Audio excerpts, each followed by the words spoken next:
Defending champion Italy Davis కప్ను నిలబెట్టుకుంది. ఫైనల్లో 2-0తో నెదర్లాండ్స్ను ఓడించింది. దక్షిణ అమెరికా ఖండంలోని ఉరుగ్వే అధ్యక్ష ఎన్నికల్లో వామపక్ష బ్రాడ్ ఫ్రంట్ కూటమి అభ్యర్థి ఎమండు ఓర్సీ విజయం సాధించారు.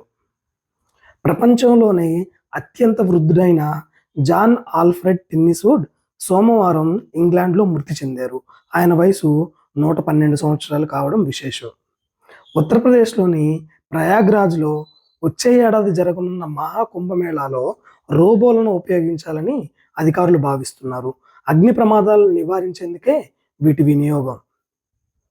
గుండెపోటును నిరోధించే కొత్త ఔషధ ఫార్ములాను బాపట్ల ఫార్మసీ కళాశాల ఆచార్యుడు సాయి కిషోర్ నేతృత్వంలో పరిశోధక విద్యార్థులు వంశీకృష్ణ టి ప్రసన్నవాణి అభివృద్ధి చేశారు. వీరి ఫార్ములాకు పేటెంట్ కూడా లభించింది. 2028 అండర్-20 ప్రపంచ అథ్లెటిక్స్ ఛాంపియన్షిప్కు ఆతిథ్యం ఇచ్చేందుకు భారత్ ఆసక్తి కనబరుస్తుంది.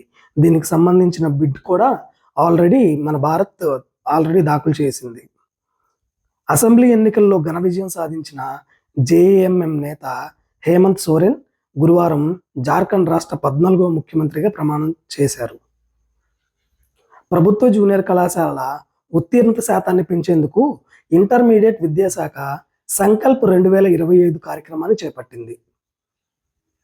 ప్రధాని మోడీ నాయకత్వంలో భారతదేశం సాధిస్తున్న ప్రగతి, మన్ కీ బాత్ వంటి రేడియో కార్యక్రమాల ద్వారా మోదీ ప్రజలకు చేరువవుతున్న తీరుపై రాసిన మోదీ లాగ్ పుస్తకావిష్కరణ లండన్లో జరిగింది. దీనిని డాక్టర్ అశ్విన్ ఫెర్నాండెస్ గారు రాశారు. వినియోగదారులు సులభంగా, వేగంగా, ఖర్చు లేకుండా ఫిర్యాదులు దాఖలు చేసేందుకు ఈ దాఖిల్ పోర్టల్ను తీసుకొచ్చింది కేంద్ర ప్రభుత్వం. జలాంతర్గామి నుంచి బాలిస్టిక్ క్షిపణి పరీక్ష విజయవంతంగా ప్రయోగించింది భారత్. సబ్మెరైన్ నుంచి తొలిసారిగా బాలిస్టిక్ క్షిపణిని పరీక్షించిన అతి కొద్ది దేశాల సరసన భారత్ కూడా చేరింది. రాష్ట్రంలోని మాదక ద్రవ్యాల కట్టడికి ప్రత్యేక టాస్క్ ఫోర్స్ని ఏర్పాటు చేసింది ఆంధ్రప్రదేశ్ ప్రభుత్వం. దీని పేరు ఈగల్.